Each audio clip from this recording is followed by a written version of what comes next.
Komishona ya ithurano na mihaka iraheanite ihinda ria mweri umwe tu andu makorwo meyandikithite taiki ya kura no rugutigarite thiko oro imwe, na atongoria a kiama kia UDA kaunti ya Busia ni morite ihinda riri riongererwo kuona ti andu aingi moyete kura mwena uyu niguo kuhota ona gukinyira andu ethi kuona nginyagia riu gicunji kia 64 hari igana nikio kiyandikithite taiki a kura na aikia a kura eru ni makiria ma 47,000. Jumbe kwa IEBC tunawaomba watuongeze siku ili tuendelee kupeana watoto wa mama na wa baba kujiandikisha wakati huu. Tunaona haja sababu wakati tunawaleta kuna wengine wenye wamebaki ndio wengi, wenye tumeregister ni wachache.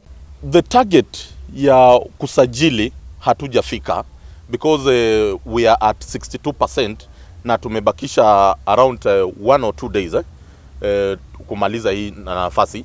Atongoria aya aria marite hindi ya mucemanio wa amemba na atongoria a kiama giki mwena wa Odiado Funyula ni morite muingi kuhuthira ihinda riu ritigarite na kwiyumiria kwa wingi kuoya kura thiini wa ward ciothe 35 iria iri Busia, makiuga andu matikuriha onake guthie ceceni cia kwiyandikithia taikia a kura. Sisi tumeweka mikakati ya kuhakikisha kwamba tunatembea door to door to ensure kwamba kama kuna mtu ako na kitambulisho na hajajisajili, tunamweka kwenye pikipiki, tunamweka kwenye baiskeli, tunampeleka kwa kituo cha kushika kura.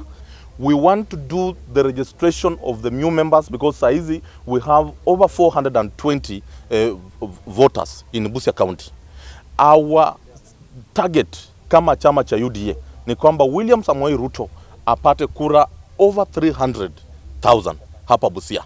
Ona gukirora uguo ni mamenereirie uteti wa ngayukano makiuga riu ihinda ni ikinyu muingi wa Busia ukoro gicagura atongoria aria mekwenda oene. The agencies need to go and register so that they can make informed decisions during the elections. Let them not just be misled into saying Ruto mbaya, no. Let them register and then make that decision themselves. Handu-ini ha KO TV, njitagwo Wairimu.